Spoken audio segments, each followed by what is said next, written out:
Saya ingin bagikan firman yang berjudul Akibat Terlalu Percaya Diri. Sebuah peringatan untuk kita semua, lebih baik sedia payung sebelum hujan. Yosua pasal 7 ayat 1-10. Di sini cerita tentang dosa dan hukuman akan. Saya bacakan, nanti berapa ayat saya berhenti untuk menjelaskan kepada Anda. Tapi kita jangan lupa ambil catatan maksud saya ya. Tapi orang Israel berubah setia dengan mengambil barang-barang yang dikhususkan itu. Karena Akan bin Karmi bin Sabdi bin Zera dari suku Yehuda mengambil sesuatu dari barang-barang yang dikhususkan itu, lalu bangkitlah murka Tuhan terhadap orang Israel. Hati-hati dengan zona nyaman, kita berhenti di ayat 1. Jangan terlalu percaya diri. Akibat daripada overconfidence itu bisa berakibat fatal. Dalam hal ini, Yosua dan kawan-kawan, bangsa Israel sudah mengalami kemenangan demi kemenangan. Ketika mereka sudah mulai merasakan sukses, waktu mereka mendapatkan berkat, lalu melihat penyertaan, pembelaan, lengah mereka, kurang waspada, makanya ada kasus Akan. Ingat ya, bukan orang yang percaya diri yang akan menang, tapi orang yang bersandar pada Tuhan. Itu beda loh. Orang yang percaya Tuhan pasti berakhir percaya diri, tapi orang yang percaya diri tidak selalu berujung percaya Tuhan. Orang yang mawas diri dan semakin bersandar pada Roh Kudus bukan gagah perkasanya, orang gitu yang akan tampil akhirnya sebagai pemenang. Nyaris saja bangsa Israel punah kalau dia teruskan terus begini, Tuhan tidak beserta. Mentang-mentang sudah pernah terjadi kemuliaan. Di masa lalu ada sejarah demi sejarah keberuntungan. Tapi orang Israel berubah setia, ayat pertama. Mereka sekarang sudah beda. Dulu waktu mereka masih butuh, wah mereka mengejar Tuhan. Apalagi waktu ronde 1 mau masuk ke Yeriko itu, mereka lihat temboknya, mereka ngeri. Wah mereka cari kehendaknya. Mereka tidak maju kalau belum ketemu. Kalau belum ketemu dengan Tuhannya. Tapi orang Israel berubah setia. Meskipun hanya satu orang aja yang mencuri barang berharga. Ini kasus korupsi pertama di tanah Kanaan. Mereka sembunyikan. This is a hidden sin. This is the case for a hidden sin. Inilah kasus dosa yang disembunyikan. Meskipun satu orang, tapi sebenarnya atmosfernya sudah nggak enak. Ambience atau keadaan bangsa Israel udah semuanya. Maksudnya apa ya? Kalau orang diberkati itu nggak apa-apa. Tapi kalau berkat itu jadi anestesi rohani itu bahaya. Termasuk Yosua pun terseret masuk ke dalam situasi seperti ini. Sudah mulai lengah, sudah mulai angkat kaki dan mulai santailah. Tidak lagi berjaga-jaga. Orang Israel memang berubah setia, satu yang dosa. Tapi hawa seluruh bangsa udah kayak gitu kira-kira. Tak terkecuali termasuk Yosua. Beda disiplinnya. Juga beda standar sekarang. Kalau dulu menjaga setengah mati, dulu hati-hati, saya suka bahasa Indonesia hati-hati itu, kalau jaga apa-apa harus pakai double hati. Hati-hati itu bukan berarti kecil hati. Hati-hati itu besarkan hatimu, jaga double porsi. Dulu begitu, sekarang berbeda. Standarnya nggak sama. Sangat mudah kita itu erosi. Ayat 2, Yosua menyuruh orang dari Yeriko ke Ai, yang letaknya dekat Bet Awen di sebelah timur Betel. Dan berkata kepada mereka demikian. Ini Yosua ya, bilang begini, pergilah ke sana dan intailah negeri itu. Maka pergilah orang-orang itu ke sana dan mengintai kota Ai. Dahulu kala zaman Musa, Yosua lah pengintainya. Sekarang Yosua kirim pengintai baru. Yosua sekarang kan panglima, sekarang kan jenderalnya. Dia utus prajurit ke sana. Dia utus beberapa orang. Kemudian kembalilah mereka kepada Yosua dan berkata kepadanya, lihat ya, report waktu mereka pulang, laporan yang mereka bawa sebenarnya bagus. Tidak seperti zaman dulu itu, ingat waktu Yosua pergi, dia hampir dirajam batu beserta dengan rekannya namanya Kaleb. Ketika mereka berdua optimis sedangkan yang lainnya pesimis, yang lainnya semuanya ingin bungkam mereka. Tapi kali ini bukan optimis, bukan pesimis, sombong. Coba baca lagi ayat 3. Kemudian kembalilah mereka kepada Yosua dan berkata kepadanya, tidak usah seluruh bangsa itu pergi. Biarlah hanya kira-kira 2 atau 3 ribu orang pergi untuk menggempur Ai itu. Janganlah kau susahkan seluruh bangsa itu dengan berjalan ke sana. Sebab orang-orang yang di sana sedikit saja. Saya bisa bayangkan gaya bahasa mereka itu agak hidungnya naik ke angkasa. naik ke atas begini, berkata, gampang. Bahkan waktu berkata, orang-orang di sana sedikit saja mungkin pakai gaya tubuh seperti ini, kecil. Mereka tidak bermaksud untuk angkuh. Tapi hati manusia yang sudah mulai nyaman, orang yang mengira dia sudah sampai, dia sudah telak menang, dia punya segala-galanya, semua angin bertiup ke arahnya, ya, dan seluruh dunia sisanya kalah hawa sama dia. Orang seperti itu biasanya penilaiannya pun jadi salah. Yosua kirim pengintai, tentunya intel-intelnya ini yang terbaik. Nggak mungkin sembarang kirim orang. Dia punya tanda kutip trauma. Dulu zaman Musa 12 itu 10 pengintai-pengintai yang membawa report atau membawa laporan yang sangat merugikan. Tapi itu pun lihat ya, sebagus-bagus pilihan Yosua, kalau hati manusia sudah merasa tidak perlu atau kurang perlu Tuhan, karena dia sekarang punya tentara, dia sudah punya profil ceritanya. Sebagus-bagus apapun, Tuhan tidak beserta. Lalu report yang dia dapat adalah, Yosua dapat masukan begini, tidak usah seluruh bangsa itu pergi. Ini menurut saya adalah sebuah saran untuk tidak totalitas. Saya ngerti, Ai itu kota yang kecil sih, dibanding Yeriko nggak ada apa-apanya. Namun demikian, sebuah kebodohan bahkan. Kalau kita menilai tentara dari jumlahnya, zaman sekarang aja orang harus tahu, teknologi itu berarti. Zaman dulu teknologi sudah ada. Dicek dulu dong, jangan hitung 1, 2, 3. Dicek dulu mereka punya senjata apa, bahkan senjata rahasia apa. Tolong teliti kalau selidiki. Nggak bisa hanya mereka cuma berapa orang, nggak berarti kok jumlahnya. Tapi siapa tahu jago tempur semua, jago perang, ahli strategis. Masa bangsa Israel lupa sih, mereka juga kalah hawa, mereka juga kalah angka, tapi mereka robohkan Yeriko. Masa mereka nggak berpikir bahwa itu bisa terjadi sebaliknya. Mereka berjumlah besar dikalahkan dengan bangsa yang kecil. Menurut saya terlalu gegabah, terlalu menganggap enteng kasih karunia. Tidak usah seluruh bangsa itu pergi. Saran itu tidak totalitas. Harusnya sebagai pemimpin Yosua langsung tolak tegas. No. Gini. Kita nggak usah semua pergi, beritahu alasannya. Alasannya jumlah. Ini secara militeris, secara ketentaraan aja. Ya, secara army harusnya nggak boleh sembarangan. Sama dengan kalau orang bertarung nih ceritanya di ring tinju, Mike Tyson itu kan kecil dan pendek. Tunggu dulu, pukulan dia berapa kuintal. Jangan pernah kita itu judge atau menghakimi sesuatu hanya tampak luarnya atau menilai buku dari halaman depannya. Ini kecil, ini petinjunya. Jangan main-main. Lihat dulu kekuatannya, ukur dulu baru bicara.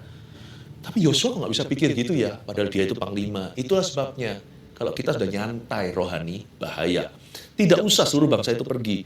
Biar hanya kira-kira 2-3 ribu saja untuk menggempur air itu. Janganlah kau susahkan seluruh bangsa itu. Nggak mau susah lagi. Ini bangsa Israel yang barusan menang baru berapa ronde. Banyak sih. Kematian yang ditimbulkan di pihak lawan, kerugiannya itu besar, gede banget. Hati-hati ya, sukses itu bisa merangkak, merayap, naik ke kepala kita, membuat bengkak. Mereka sudah berubah dari mental pendatang atau mental pejuang menjadi mental pemenang yang terlalu dini. Sudah. Padahal Kanaan masih jauh belum ditaklukkan. Masih banyak bangsa yang belum ditundukkan. Mereka merasa sudah menang. Nah ini bahaya. Ini yang saya sebut spirit of entitlement. Perasaan berhak atas sesuatu. Perasaan pasti dapat. Udah itu sudah milik kita. Kami memang menuju ke sana. Nggak ada orang bisa menghalangi bahwa bahkan Tuhan pun nggak bisa tenggelamkan kapal Titanicku. Nggak bisa. Aku punya segala sesuatu. Coba bilang. Saya kurang apa? Semua saya punya, koneksi. Saya punya semua. Hati-hati. Kalau lihat itu matinya hanya karena satu lubang aja. Semua dilindungi, semua diasuransi. Hanya satu lubang aja, boom, maut masuk dari situ. Kalau Tuhan mau mematikan seseorang, Tuhan tidak perlu, bahasa Jawanya, kulon nuwun dulu dengan orang itu. Tapi kalau Tuhan tinggikan, Tuhan juga tidak perlu permisi sama siapa-siapa. Janganlah kau susahkan. Sebaiknya kita semua mempunyai mental pendatang ya. Makanya di seluruh dunia juga sama sih, berbagai belahan bumi. Biasanya kalau orang-orang lokal, kalau tidak berbenah diri, yang datang akan melebihi. Kita sebenarnya semuanya pendatang kok, karena kita semua adalah warga kerajaan sorga. Sekalipun kita lahir di bumi, kita sudah ditebus oleh darah. Kita semua ini pendatang. Hanyalah lalu melalui kehidupan ini, masuk pada kekekalan. Jangan settle. Anak manusia tidak punya tempat meletakkan kepala, itu berarti tidak ada yang namanya pensiun rohani, pensiun iman. Posisi kita bisa berubah dalam profesi, tapi hati tetap harus maju dalam Kristus. Hati tetap harus berjaga-jaga dan waspada. Setan tidak jatuhkan Anda dan saya di kilometer ke-10. Dia menunggu nanti waktu kita sudah santai di kilometer 999, jatuh di kilometer ke-1000. Tidak bisa tidak, kalau mau sama Kristus itu setia sampai mati. Mau memupuk kerohanian itu harus terus sampai meninggal dunia. Siapa di sini mulai kendor? Coba. Dahulu sungguh-sungguh saat teduh pribadi, bahkan Rabu Sabtu. Sekarang bisa ya, bisa tidak, maybe yes, maybe no. Apakah sudah selesai kita hidup? Sudah tidak adakah cita-cita? Apakah tidak ada lagi yang kita mau capai di depan? Mengapa kita kendor, kerajinan? Akibat terlalu percaya diri. Kalau mau percaya diri, mungkin saya juga bisa percaya diri, karena saya sudah punya banyak pengalaman dengan Tuhan Yesus. Tapi pengalaman tidak menjamin. Janganlah kau susahkan seluruh bangsa itu dengan berjalan ke sana. Udah nggak mau susah, udah nggak mau bayar harga, udah nggak mau puasa, nggak mau luangkan waktu dengan Yesus, tidak mau melayani, tidak mau ini, tidak mau itu. Sebab orang-orang di sana sedikit saja. Inilah over PD, mengecilkan lawan. Mari kita lihat akibatnya, ayat 4. Maka berangkatlah kira-kira 3.000 orang dari bangsa itu ke sana. Masih lumayan ya. Yosua nggak dengarkan yang 2.000. Mereka bilang 2 atau 3.000, Yosua kasih 3.000. Dia round up. Yosua itu masih jauh lebih, hatinya itu masih jauh lebih beres daripada yang lainnya. Tetapi mereka melarikan diri di depan orang-orang Ai. 2-3 ribu orang Israel yang gagah perkasa itu melarikan diri. Kok bisa ya? Dulu satu di antaramu mengalahkan 1.000 musuh. 2 berlaksa-laksa. Laksa itu artinya puluhan ribu. Wow. Kok sekarang ribuan melarikan diri? Ada apa nih ayat 5? Sebab orang-orang Ai menewaskan kira-kira 36 orang dari mereka. Kalau orang Yahudi kalah 36, zaman itu orang Israel maksudnya. Itu big deal. Big deal. Karena masing-masing mereka itu diurapi oleh Allah. Kok bisa mati 36? Kalau mati 3.000 itu kiamat bagi mereka. Biasanya lakon mati sedikit, musuh mati banyak.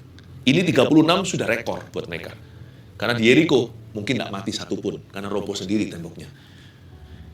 Sebab orang Ai menewaskan kira-kira 36 orang dari mereka. Orang-orang Israel itu dikejar dari depan pintu gerbang kota itu sampai Shebarim dan dipukul kalah di lereng. Lalu tawarlah hati bangsa itu amat sangat. Malu kan? Kalau mati 36 satu hal. Dikejar-kejar seperti anjing liar. Ini bangsa pilihan Allah. Yosua pun mengoyakkan jubahnya dan sujudlah ia dengan mukanya sampai ke tanah di depan tabut Tuhan hingga petang. Bersama dengan para tua-tua orang Israel sambil menaburkan debu di atas kepalanya seperti orang yang mengalami perkabungan. Menaburkan debu di atas kepalanya, otomatis mereka tidak makan. Dan berkatalah Yosua, protes sama Tuhan. Udah ada kata udah kita langsung tahu ini keluhan. Tuhanku Allah, mengapa engkau menyuruh bangsa ini menyeberangi sungai Yordan? Why? Jadi sama dengan bangsa Israel yang notabene dulu bersungut-sungut di padang gurun zamannya Musa. Mengapa engkau tuntun kami ke sini? Sekarang Yosua. Mengapa engkau menyuruh bangsa ini menyeberangi sungai Yordan supaya kami diserahkan pada orang Amori untuk dibinasakan? Mulai salah-salahkan Tuhan. Lebih baik kalau kami putuskan tadinya untuk tinggal di seberang sungai Yordan itu. Cepat sekali berbalik arah. Memang sudah berubah setia. Bukan Yosuanya, tapi hawa Israel sudah nggak enak. Langsung pikirannya ke masa lalu. Langsung menoleh di belakangnya. Kan lebih baik dulu. Lebih enak yang lalu. Udah nggak benar. Oh Tuhan. Kalau udah ada kata itu mengeluh. Ada kata Tuhan. Itu sudah putus asa. Oh Tuhan, cabutlah nyawaku. Oh Tuhan, nah ini sudah mulai keputusasaan. Oh Tuhan, apakah yang akan kukatakan setelah orang Israel lari membelakangi musuhnya? Mulai yang dipedulikan adalah reputasinya. Apabila hal itu terdengar oleh orang Kanaan dan seluruh penduduk negeri ini, maka mereka akan mengepung kami dan menyelenyapkan nama kami dari bumi ini. Gini ya, nggak sampai segitulah. Kita ini memang pandainya membesar-besarkan masalah. Semua kita ini suku hiperbola. 36 mati, ya sudah berkabung kita. Tapi masa sampai semua mereka punah? Kayaknya enggak ya. Lupakah bahwa Tuhan yang sama yang membelah Laut Merah. semua bangsa Mesir mengepung. Sekarang mereka lumayan punya senjata. Dulu itu semua budak semua. Nggak bisa mendekati karena ada tiang api, tiang awan di tengah-tengah. Oh, itu oleng semua mereka punya kereta kuda. Oleng semua, tenggelam di lautan. Sekalipun semua Kanaan itu bangkit melawan mereka, tidak akan bisa. Tuhan yang sama muncul sebagai tiang api, tiang awan. Ya sudah, nggak apa-apa. Mereka panik. Mereka sudah tidak lagi berada di kubu iman, tapi di kubu ketakutan. Dan apakah yang akan kau lakukan untuk memulihkan namamu yang besar itu? Loh, Tuhan kok dikritik di sini? Dan what would you do? Apa yang akan kau lakukan untuk memulihkan namamu yang besar itu? Joshua was defeated on the inside. Yosua sudah gagal, udah dikalahkan di dalamnya. Lalu lucu sekali respon Tuhan. Dari sini saya semakin mencintai Tuhan kita. Semakin bangga, semakin kagum gitu sama Tuhan kita. Tapi ya saya nggak salahkan Yosua. Kalau saya di pihak Yosua, di posisi Yosua waktu itu mungkin kita juga akan lakukan yang sama. Bukan mungkin, pasti. Makanya firman ini ditulis untuk kita. Tapi kita introspeksi lewat firman ini ya. Apakah Anda dan saya terlalu percaya diri sehingga kurang percaya dengan Tuhan, kurang bersandar? Atau kita punya percaya diri itu akibat percaya Tuhan? Nah itu coba dibedakan, ujilah. Cobalah Tuhan, lihatlah apakah ada yang serong di hatiku. Karena kita ini pinternya membuat kerohanian KW satu. Tuhan mau yang asli, Tuhan nggak mau plastik surgery. Tuhan tidak mau operasi plastik rohani. Tuhan mau semua asli. Lalu berfirmanlah Tuhan kepada Yosua. Coba dibaca. Bangunlah, Silai, wake up, get up. Mengapa engkau sujud demikian? Tuhan berkata, hey, what are you doing? What do you think you are doing? Kamu lagi apa? Kira-kira ginilah bahasanya Tuhan ya. Ini saya baca lagi ayat 10, nanti saya baca pakai cara versi saya. Lalu berfirmanlah Tuhan kepada Yosua. Ya. Kalau bahasa sehari-hari kita, lalu Tuhan ngomong begini. Bangunlah, mengapa engkau sujud demikian? Versi Alkitab kita. Versi pemahaman hati gini. Tuhan bilang begini. Yosua, apa sih? Kamu ngomong apa? Loh, kamu salah sendiri loh kok sekarang salahkan saya. Kamu salah sendiri kok salahkan Tuhan. Ngomong apa sih? Kamu tuh ngomong apa sesungguhnya? Apaan toh ini? Itu Tuhan. Bukan Tuhan nggak tahu, pura-pura nggak tahu. Tuhan berkata, ini nggak relevan buat aku. Coba kamu introspeksi, coba evaluasi. Sesuatu terjadi, orang Israel berubah setia. Someone stole what I forbidden to take. Seseorang mencuri sesuatu yang kularang untuk disimpan. Yosua tahu. Tapi kita nggak usah baca lebih lanjut gimana seorang pria bernama Akan, seorang tentara prajurit Israel masuk Kanaan, akhirnya ditemukan sebagai the culprit atau sang pelanggar firman. Saya tunjukkan beberapa kebenaran ini. Akibat terlalu percaya diri, biasanya nomor 1, Anda tulis ya, tidak seketat dulu lagi dalam menjaga kekudusan.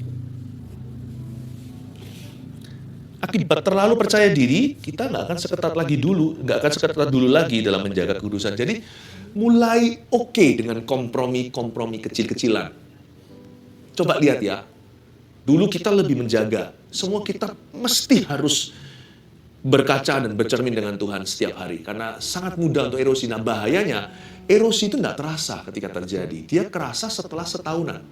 Atau sudah tahunan itu berarti bukan lagi akut tapi sudah kronis. Kalau akut itu berat kasusnya. Tapi kronis itu lama, saking lamanya berat pun tidak terasa. Nah bahayanya, tiba-tiba titik isi sendiri. Tiba-tiba apa?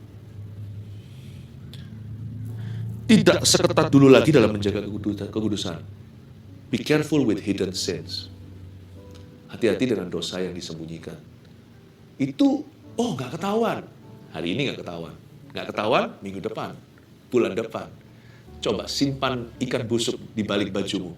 Atau simpan api di dalamnya. Tidak mungkin asap lama-kelamaan tidak keluar.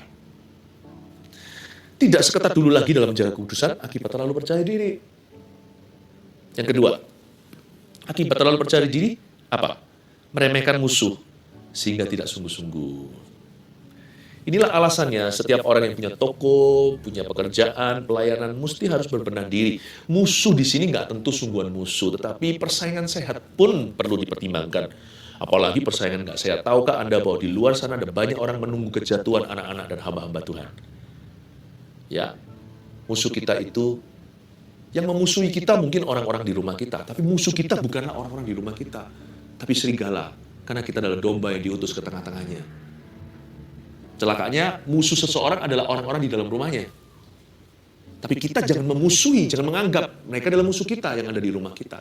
Musuh kita sesungguhnya itu di luar sana. Orang-orang yang membenci Tuhan. Tapi jangan musuhi, artinya lalu jangan berbuat jahat sama mereka, karena senjata kita bukan dari dunia. Senjata kita adalah kasih. Senjata kita adalah doa. Dan senjata kita yang ampuh juga adalah buah-buah roh, buah-buah kebenaran, buah-buah pelayanan kita, buah-buah penyertaan. Nah, itu nggak bisa disangkali. Yang itu tidak bisa di-deny. Orang tidak bisa tutup mata terhadapnya. Yang disebut musuh di sini, musuh beneran atau persaingan yang sehat? Kalau enggak tidak berbenah diri, maka Anda tidak akan persiapan alias asal-asalan. Jangan kaget ya, suatu hari kita mengira bahwa kita juara satu, kita mengira bahwa kita yang terbaik. Lalu waktu kita sadar sudah terlambat, karena kita sudah dilewat. Pasti. Makanya itu orang yang pandai jangan merasa pintar. Tapi dia harus terus rajin belajar. Sebab nanti, jangan kira kelinci itu cepat, kura-kura di belakang. Ini hanya ilustrasi cerita dongeng anak. Tapi kalau kelinci itu di tengah-tengah berkata, tidur dulu Kura-kura jalan secara konsisten sampai ke garis akhir, kelinci kehilangan piala maupun pahalanya. Memang kura-kura pelan. Tapi karena dia tahu dia pelan, dia nggak boleh tidur. Kelinci cepat. Tapi kelebihannya adalah kelemahannya. Karena dia kira dia cepat, dia pasti menang terhadap yang lambat. Dia tertidur, disitulah dia tidak lambat, tapi dia lambat. Oleh karena itu, akhirnya dia terlewatkan. Mesti harus berbenah diri. Kalau kita sudah juara 2, berbenah diri supaya juara 1. Siapa juara 1 harus terus berbenah diri supaya tetap juara 1 dan bisa mengangkat yang lainnya pula. Kita ini di dalam perlombaan. Hidup ini sebuah race. Tapi berlomba yang benar ya, bukan persaingan yang tidak sehat. Bukan perlombaan yang jahat. Tapi kita harus selalu memberitahu pada diri sendiri, mengingatkan diri. Aku tidak boleh mengulangi kasus Ai. Yeriko udah runtuh. Kalau Yeriko runtuh, sekarang giliran Ai. Nanti kalau Anda lihat pasal berikutnya, waktu Ai dibinasakan, Yosua tidak tanggung kali ini. Dia belajar. Bagusnya Yosua, dia belajar dari kesalahan. Ini orang mudah untuk dinasihati, mudah ditegur oleh Tuhan. Nanti kalau Anda baca pasal 8, nggak usah dibaca sekarang. Exciting sekali. Yosua berkata, nggak tanggung. Semua kita, seluruh tentara dikerahkan melawan kota kecil itu, yaitu Ai. Bukan hanya itu, dia sendiri memimpin kaum elit. Tentara-tentara khususnya dia pimpin sendiri. Ada cerita waktu Yosua merobohkan kota ini, menghancurkan, membumi hanguskan. Dia pakai tombaknya dan dia ulurkan ke situ sampai tangannya kaku. Totalitas akhirnya kembalilah pada sifat mula jenderal. Yosua balik lagi jadi panglima yang segenap hati melayani. Saya senang sekali melihat ini. Kemajuan Israel, pasal 7 itu setback, kemunduran, pasal 8, lompatan. Mengalami setup untuk lompatan yang lebih tinggi by leaps and bounds atau dengan lonjakan dan lompatan. Mereka mengalami kemajuan. Kadang-kadang memang kita butuh sedikit tamparan dari kehidupan untuk menyadarkan, oh iya, aku ketinggalan. Supaya belajar sungguh-sungguh lagi, mempersiapkan diri sungguh-sungguh lagi. Supaya kita itu bayar harga lagi dan maju lebih pesat dari sebelum-sebelumnya. Yosua mengalami itu. Pasal 7 ini perlu. Tanpa pasal 7 tidak ada sisanya kitab Yosua. Puji Tuhan untuk pasal 8. Ai dibinasakan. Dia berbenah diri dan dia latihan lagi. Dia tajamkan pedangnya dan pergi berperang tidak tanggung-tanggung membawa seluruh tentaranya. Yang ketiga, akibat terlalu percaya diri ini yang paling ditakutkan. Kekalahan tiba-tiba yang terjadi sangatlah membingungkan. Karena sekali kejadian itu sudah misalnya tahunan. Erosi itu bahayanya di situ. Karena dia tidak terasa waktu masih hari, minggu, bulanan. Tapi setelah itu, boom! seperti jatuh di tengah-tengah siang hari. Seperti kejatuhan sesuatu di tempat yang terang benderang. Seperti berjalan di tengah-tengah siang masuk ke lubang. Ada apa? And you would not know what hits you. Kita tidak akan pernah tahu apa yang memukul kita. Kejatuhan atau kekalahan itu tiba-tiba. Tidak pernah orang itu jatuh semalam atau sekejap. Itu semua sudah ada latihannya. Sudah ada perkara-perkara kecil yang diizinkan, tiba-tiba jatuh gitu aja. Jatuh tidak ada prosesinya. Jatuh itu langsung gedebuk. Tapi untuk bisa lengah sampai kaki itu lemah, itu perlu latihan terus dalam kelemahan. Dengan cara mengizinkan kompromi-kompromi dan mulai menganggap ringan, enteng, lawan. Itu terus gitu. Tiba-tiba, boom, jatuh ke bawah. Dan waktu itu terjadi, termasuk Yosua, dia bingung, sampai dia teriak-teriak sama Tuhan, sampai mengapa-mengapa, sampai pakai O, sampai pakai mengapa, why Tuhan, bahkan Yosua yang begitu brilian, yang pernah mendapat penampakan panglima bala tentara Tuhan, yang pernah mendengar suara Tuhan, jangan takut hatimu, jangan tawar hati, dan sebagainya, bukan hanya hilang tuntunan, tapi kebingungan, what, why, mengapa, kok, banyak koknya, kok begini, kok begitu, kok bisa ya? Kekalahan tiba-tiba yang terjadi sangatlah memalukan, tapi lebih tepatnya sangatlah membingungkan. Ini yang jangan sampai kita izinkan, karena erosi itu pelan-pelan. 1, 2, 3. Akibat terlalu percaya diri apa? Sebagai peringatan buat kita, karena saya percaya apa yang saya sampaikan ini sebagai bentuk prevention atau pencegahan. Tapi bagi beberapa orang, ini akan menjadi kesembuhan. Sekarang Anda tahu, oh gitu ya ternyata masalahku. Supaya Anda berbalik, dengan cara yang sama Anda cari Tuhan, sukses dulu, Anda mencari Tuhan hingga mengalami kemenangan, dengan cara yang sama Anda merendahkan hati dan bersandar pada Tuhan, sehingga Anda mendapatkan penyertaan, sekarang kehilangan, kembali lagi ke titik awal, cari Tuhan lagi. Sembah Dia di kaki. Dan renungkan firman-Nya, dan mendekatlah pada kuasa Roh Kudus-Nya dengan cara yang sama. Akibat terlalu percaya diri, 1, tidak seketat dulu dalam menjaga kekudusan. Ayo, kembali ke tati. 2, meremehkan musuh sehingga tidak sungguh-sungguh. Persiapan yang baik, learn again my friend. Belajar terus, sekalipun udah berhenti sekolah, terus belajar dari Kristus dan orang lain. 3, kekalahan tiba-tiba yang terjadi sangatlah membingungkan. Mendingan bangun kemenangan pelan-pelan. Tidak perlu kita itu terburu-buru, tergesa-gesa. Dan sampai kita mengalami kemenangan, tunggu sampai kemuliaan berikut dan kemenangan berikutnya. Jangan pernah merasa sudah mendarat, sudah sampai, sudah selesai, sudah wisuda. Terus maju, berjuang sampai akhirnya, sehingga Tuhan mendapati kita tetap setia.